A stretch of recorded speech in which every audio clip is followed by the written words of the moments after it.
사랑하는 형제자매 여러분, 오늘 여러분과 함께 하나님의 임재 안에서 귀한 말씀을 나눌 수 있게 되어 참으로 기쁩니다. 오늘 이 시간이 세상의 모든 소음으로부터 잠시 벗어나 오직 우리 주님께만 집중하는 평화와 은혜의 시간이 되기를 소망합니다. 본격적인 말씀에 앞서 만약 오늘 이 이야기가 여러분의 마음에 깊은 울림과 위로를 준다면 구독과 좋아요를 눌러주십시오. 여러분의 이 작은 행동이 하나님의 귀한 말씀을 더 많은 이들에게 전하는 축복의 통로가 될 것입니다. 여러분의 삶에 주님의 평안이 늘 함께 하시기를 기도합니다. 우리는 주님을 사랑하고 그분을 알고자 하는 마음으로 이 자리에 모였습니다. 이곳은 세상의 화려한 쇼가 펼쳐지는 곳이 아닙니다. 오직 살아계신 하나님을 바라보며 그분의 위대하심을 고백하고 찬양하는 거룩한 공간입니다. 오늘의 말씀처럼 우리의 시선을 온전히 예수님께 고정할 때 우리의 삶은 놀랍도록 풍요로워집니다. 믿음의 주요 또 온전하게 하시는 이인 예수를 바라보자. 이 말씀처럼 우리 모두가 한 마음으로 주님만을 바라볼 때 교회 공동체 안에서의 교제는 세상이 줄 수 없는 참된 기쁨과 능력으로 가득 차게 됩니다. 지난 한 주 여러분은 어떻게 지내셨습니까? 혹시 무엇에든지 참되며 무엇에든지 경건하며 무엇에든지 오르며 무엇에든지 정결하며 무엇에든지 사랑받을 만하며 칭찬받을 만한 일이 있거든 이것들을 생각하라는 말씀을 삶에 적용해 보셨는지요? 마음속에 부정적인 생각이 스며들 때마다 아니야, 하나님의 말씀은 나에게 이 진실하고 아름다운 것들을 묵상하라고 하셨어 라고 되뇌며 생각의 방향을 바꾸려 노력하셨습니까? 지난주 말씀을 듣고 언젠가 한번 실천해봐야지라고 미루지 않고 바로 지금 이번 주부터 내 생각을 진실하고 명예롭고 유롭고 순결한 것에 고정하겠다고 결단하며 살아오신 분들이 계시다면 분명 놀라운 변화를 경험하셨을 것입니다. 저 또한 지난 한 주 놀랍도록 기쁜 시간을 보냈습니다. 제 주변의 상황이 특별히 바뀐 것은 없었습니다. 어쩌면 몇몇 문제들은 오히려 더 악화되었을지도 모릅니다. 하지만 제 안의 기쁨, 제 마음의 초점은 완전히 달라졌습니다. 그 어떤 것도 예수님 안에서 누리는 이 벅찬 환희를 빼앗아가지 못했습니다. 이 모든 것은 바로 살아있는 하나님의 말씀의 능력이었습니다. 정신을 차리고 기도에 힘쓰며 진실하고 위로운 것들을 묵상하는 것, 이것이 우리 삶의 방향이 되어야 합니다. 그리고 이번 주 우리에게는 히브리서 12장 2절의 말씀이 특별하게 다가왔습니다. 우리의 시선을 예수님께 고정하자. 세상에는 수많은 문제들이 있습니다. 우리는 그 문제들을 가볍게 여겨서는 안 됩니다. 하지만 동시에 그 문제들 때문에 전능하신 하나님을 작게 만들어서도 안 됩니다. 때로 우리는 문제 해결에만 몰두한 나머지 문제의 시선을 고정한 채 살아갑니다. 이 문제를 해결할 때까지 내 모든 신경을 여기에 쏟아야 해. 하지만 성경은 우리에게 다른 길을 제시합니다. 마치 경주마가 눈가리개를 하고 오직 결승선만 바라보듯 우리의 눈을 문제에서 돌려 오직 주님께만 고정하라고 말씀하십니다. 구약의 역사를 보십시오. 감당할 수 없는 적군 앞에서 하나님께서는 군대가 아닌 찬양대를 가장 앞세우라고 명령하십니다. 백성들이 하나님을 향한 찬양을 시작했을 때 적군은 스스로 무너졌습니다. 이것이 바로 시선을 하나님께 고정하는 이들의 능력입니다. 모든 것을 주관하시는 그분을 온전히 신뢰하는 믿음의 힘입니다. 혹시 지난 한 주 기쁨이 없는 시간을 보내셨다면 저는 오늘 조금 단호하게 말씀드려야겠습니다. 그 책임은 바로 당신 자신에게 있습니다. 이것은 오늘날 만연한 피해자 문화 속에서 이해하기 어려운 말일 수 있습니다. 하지만 진실입니다. 만약 당신이 기쁨을 누리지 못했다면 그것은 당신이 하나님의 말씀을 묵상하지 않기로 선택했기 때문입니다. 진실하고 명예롭고 유롭고 순결한 것들을 생각하지 않기로 선택했기 때문입니다. 이것은 설교가 부족해서도 찬양이 은혜롭지 못해서도 아닙니다. 바로 당신의 선택의 문제입니다. 우리에게는 생각의 방향을 결정할 힘이 있습니다. 자, 잠시 상상력을 발휘해 볼까요? 지금 머릿속으로 고양이 한 마리를 떠올려 보십시오. 모두 가능하시죠? 좋습니다. 이제 그 고양이가 모자를 쓰고 있는 모습을 상상해 보세요. 여전히 가능하시죠? 마지막으로 그 모자 쓴 고양이가 풍선을 들고 있는 모습을 그려보십시오. 방금 여러분은 스스로의 생각과 상상을 완벽하게 통제할 수 있음을 증명했습니다. 그렇다면 모자 쓴 고양이를 상상할 수 있는 우리가 진실하고 명예롭고 유롭고 순결하며 훌륭한 것들을 묵상하는 것은 할 수 없다고 생각할까요? 할 수 있습니다. 단지 우리가 다른 것들, 즉 걱정과 불만과 부정적인 것들에 머무르기로 선택했을 뿐입니다. 우리는 어떤 순간에도 하나님을 예배할 수 있는 능력을 받았습니다. 시편 기자의 고백처럼 주님은 우리의 원수들 앞에서 우리를 위해 식탁을 차려주시는 분입니다. 사방이 적으로 둘러싸인 최악의 상황 속에서도 우리는 주님과 함께 평안의 식사를 나눌 수 있는 존재입니다. 그러므로 주님이 주시는 기쁨이 없다면 그것은 우리의 선택의 결과입니다. 하나님께서는 우리에게 약속하셨습니다. 사람이 감당할 시험 밖에는 너희가 당한 것이 없나니 오직 하나님은 미쁘사 너희가 감당하지 못할 시험 당함을 허락하지 아니하시고 시험 당할 즈음에 또한 피할 길을 내사 너희로 능히 감당하게 하시느니라. 이 약속을 굳게 믿으십시오. 하나님은 신실하십니다. 그분은 절대로 우리가 감당할 수 없는 유혹에 빠지도록 내버려 두지 않으십니다. 부정적인 생각이 찾아올 때마다 우리에게는 그것을 떨쳐내고 다시 주님께 시선을 고정할 힘이 있습니다. 이것은 맹목적인 긍정주의가 아닙니다. 잘 되겠지라는 막연한 희망이 아닙니다. 이것은 하나님의 말씀을 신뢰하는 믿음입니다. 로마서 8장 28절의 말씀, 하나님을 사랑하는 자 곧 그의 뜻대로 부르심을 입은 자들에게는 모든 것이 합력하여 선을 이루느니라. 저는 이 말씀을 진심으로 믿습니다. 삶에 어떤 일이 일어나든 하나님의 선하신 계획 안에 있음을 신뢰합니다. 갑작스러운 자동차 사고도 고속도로 한복판에서 차가 멈춰서는 황당한 일도 결국에는 선한 결과로 이어질 것을 믿습니다. 그 과정에서 예상치 못한 사람을 만나 복음을 전하게 될 수도 있습니다.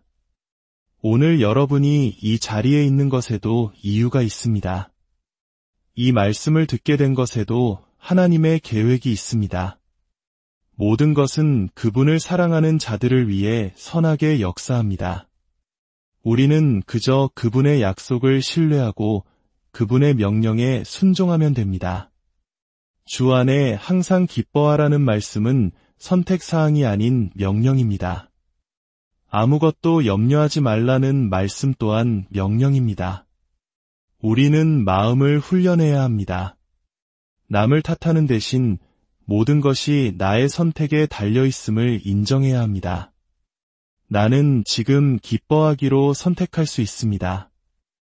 모든 것이 합력하여 선을 이룰 것이라는 말씀을 믿기로 선택할 수 있습니다. 사탄은 계속해서 우리의 기쁨과 예배를 무너뜨리려 할 것입니다. 그렇기에 우리는 함께 모일 때마다 서로를 격려해야 합니다. 형제님, 자매님, 지금은 하나님을 찬양할 때입니다. 주님은 언제나 우리의 찬양을 받기에 합당하신 분입니다. 우리의 시선을 다시 예수님께 고정합시다. 여러분은 지금 이 순간 하늘 보좌에 앉아 모든 것을 다스리시는 하나님이 계심을 믿으십니까? 그분은 조금도 걱정하지 않으시며 완전한 평강 가운데 계심을 믿으십니까? 우리는 통제할 수 없는 일들 때문에 걱정하지만 모든 것을 통제하시는 하나님은 결코 걱정하지 않으십니다. 그리고 성경은 놀랍게도 바로 그 하나님의 평강이 우리의 것이 될 수 있다고 말합니다. 우리가 하나님처럼 평안할 수 있다는 사실, 이 얼마나 놀라운 진리입니까? 여러분은 그 하나님이 지금 우리와 함께 계심을 믿으십니까? 제가 아내를 무대 위로 부르면 그녀가 실제로 올라와 저를 안아줄 것을 저는 의심하지 않습니다. 그것은 저에게 현실입니다. 그렇다면 제가 예수님, 이리 오셔서 저와 함께하여 주십시오. 주님과 하나 되게 하소서. 라고 부를 때 그 부름이 제 아내를 부르는 것만큼이나 실제적이라고 믿고 있습니까? 하나님은 실제하는 인격이시며 그분의 약속은 참됩니다. 십자가를 지신 이유는 우리와 깊은 교제를 나누기 위함이었습니다. 그분은 우리를 간절히 원하십니다. 여러분이 주님, 당신의 모든 것을 원합니다 라고 기도할 때 전능하시고 어디에나 계시는 그분께서 실제로 이 공간에 임재하여 우리 각 사람을 바라보시며 이것이 나의 상속이요, 나의 기업이다 라고 말씀하시는 그 현실을 믿으십니까? 내 안에 거하라 나도 너희 안에 거하리라. 너희가 내 안에 거하고 내 말이 너희 안에 거하면 무엇이든지 원하는 대로 구하라 그리하면 이루리라. 이 약속을 하신 하나님이 얼마나 실제적인 분이신지 믿으십니까? 자, 이제 모두 자리에서 일어나 히브리서 12장 1절과 2절의 말씀을 함께 듣겠습니다. 다른 모든 생각을 내려놓고 오직 하나님의 음성에만 귀 기울여 주십시오. 이러므로 우리에게 구름같이 둘러싼 허다한 증인들이 있으니 모든 무거운 것과 얽매이기 쉬운 죄를 벗어 버리고 인내로써 우리 앞에 당한 경주를 하며 믿음의 주요 또 온전하게 하시는 이인 예수를 바라보자. 그는 그 앞에 있는 기쁨을 위하여 십자가를 참으사 부끄러움을 개의치 아니하시더니 하나님 보좌 우편에 앉으셨느니라. 아멘. 자리에 앉아주십시오. 말씀은 구름같이 둘러싼 허다한 증인들이 있다고 말합니다. 히브리서 11장에 기록된 믿음으로 살고 믿음으로 승리한 수많은 인물들을 의미합니다. 아브라함, 모세, 다윗과 같은 믿음의 선조들 말입니다. 여기서 우리가 빠지기 쉬운 함정이 있습니다. 우리는 종종 성경 속 인물들을 우리와는 다른 초인적인 영웅으로 만들어버립니다. 나는 모세가 아니니까 저렇게 할 수 없어. 나는 아브라함이 아니니 저런 믿음을 가질 수 없어 라고 생각하며 그들을 핑계 삼아 자신의 나약함을 합리화합니다. 하지만 성경이 이들의 이야기를 기록한 목적은 정반대입니다. 그들 역시 우리와 똑같은 평범한 사람들이었음을 보여주기 위함입니다. 모세는 말을 잘못해서 지도자가 되기를 두려워했고 삼손은 연약함 투성이었으며 아브라함 또한 실수를 저질렀습니다. 성경은 이들의 약점까지도 숨기지 않습니다. 핵심은 그들의 위대함이 아니라 연약함에도 불구하고 하나님을 믿었다는 사실입니다. 따라서 이 허다한 증인들은 우리에게 너희는 할 수 없다는 절망이 아니라 너희도 할 수 있다는 희망의 증거가 되어야 합니다. 그들이 해냈다면 우리에게는 아무런 핑계가 있을 수 없습니다. 그러므로 우리는 모든 무거운 것과 얽매이기 쉬운 죄를 벗어 버려야 합니다. 우리 각자에게는 하나님께서 정해주신 경주가 있습니다. 다른 사람의 경주를 쳐다보며 비교할 필요가 없습니다. 저 사람은 나보다 쉬운 길을 가네라고 불평할 필요도 없습니다. 오직 나 자신에게 집중해야 합니다. 말씀은 죄뿐만 아니라 모든 무거운 것을 벗어버리라고 말합니다. 어떤 것들은 죄는 아닐지라도 우리의 영적 경주를 방해하는 무거운 짐이 될 수 있습니다. 예를 들어 볼링공을 들고 수영하는 것은 죄가 아닙니다. 하지만 어리석은 일입니다. 마찬가지로 나는 반드시 좋은 차가 있어야 해. 나는 이 정도 수준의 집은 있어야 해와 같은 세상적인 집착들은 우리의 발목을 잡는 무거운 짐이 됩니다.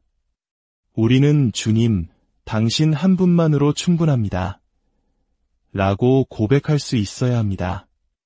모든 무거운 짐과 얽매이기 쉬운 죄를 벗어 던지고 인내로써 우리 앞에 놓인 경주를 달려야 합니다. 어떻게 달려야 할까요? 바로 믿음의 주요 또 온전하게 하시는 이인 예수를 바라보며 달려야 합니다.